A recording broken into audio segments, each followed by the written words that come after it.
Nakakatawa si Boying, no? Yung Chongo na mukhang zombie. Sunog na sunog ang lolo mo. Paano masyado excited?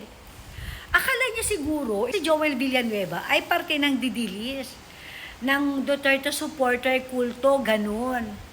So agad-agad, gusto niya itong ipatanggal sa pwesto. Kasi nagkaroon na kaso si Joel Villanueva, parang 2016, 2017. Pinadismiss yan nung dating ombudsman niya si Conchita Carpio. So, syempre, dahil nga si Boying ang ombudsman ngayon, kailangan bawasan agad-agad yung mga supporter ni Sara. Hindi ba alam ni Boying na itong si Villanueva, nung tumakbong senador, hindi yan PDP laban. Hindi under yan ng mga Duterte. Tumakbo itong si Villanueva bilang parte ng Liberal Party. Gago ka kasi. Dapat pinag-aralan mo muna. Hindi parte ng didilis kulto. Ayang si Villanueva. Ano yan? Liberal Party yan. Tumakbo yan under kay Marrojas. Hindi ka ba naman julul at saka bobelyang hayop ka? O ngayon, kuryente ka. Gusto mo, pati pa-dismiss na, tanggalin na. Na-dismiss na kaso niya noong 2019 pa. Syunga-syunga ka kasi. Doon si Soto mang maangan. Para namang hindi ka pinadala ng ombudsman. Noong September 16, 2019, nagpadala ang ombudsman sa'yo ng clearance ni Joel Villanueva saying na wala siyang kaso, dismiss na. Kaya nga meron siyang clearance from ombudsman Ito bang si Boying? May clearance ka ba from ombudsman? Diba? Meron ka bang clearance from ombudsman? Dahil ka pa ni Joel Villanueva Dahil siya meron. Ikaw Boying, meron ka ba? Wala, diba? Kaya ang kapal ng mukha mo. Kung pumapel-papel ka, akala mo naman legit na ombudsman ka. Diba? Yun yung isa sa pinaka-main requirement para makapasok ka bilang ombudsman, yung clearance from ombudsman mismo. Wala ka nga nun. Dahil ka pa ni Joel Villanueva.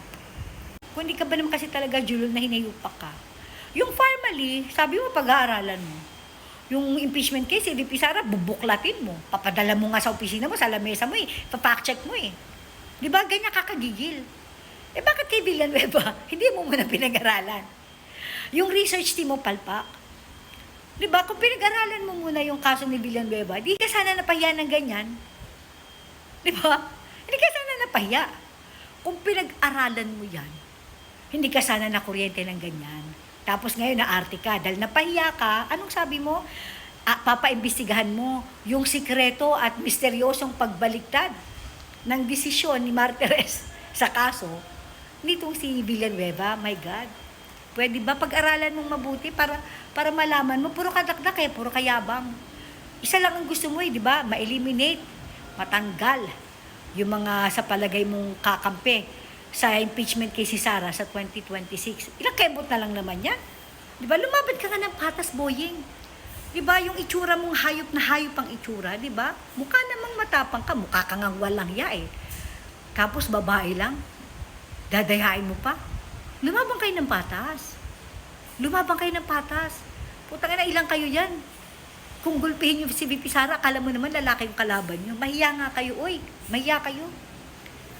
Boying kuryente, susunod Research muna bago ka magyabang. Sunog ka ngayon. Kung ako, si Joel Villanueva, sinampal ko o kaya sinungalingal ko sa bunganga ni Boying yung papel ng dismissal ko. O kaya, reregaluhan ko ng kape para paminsan-minsan kabahan din naman ng putain na yan. Ayop, pahiya ka. Aral-aral ka din kasi. Mag-research ka, hindi puro yabang, puro bunganga, punyeta. Ay nako, hanggang dito na nga lang ulit.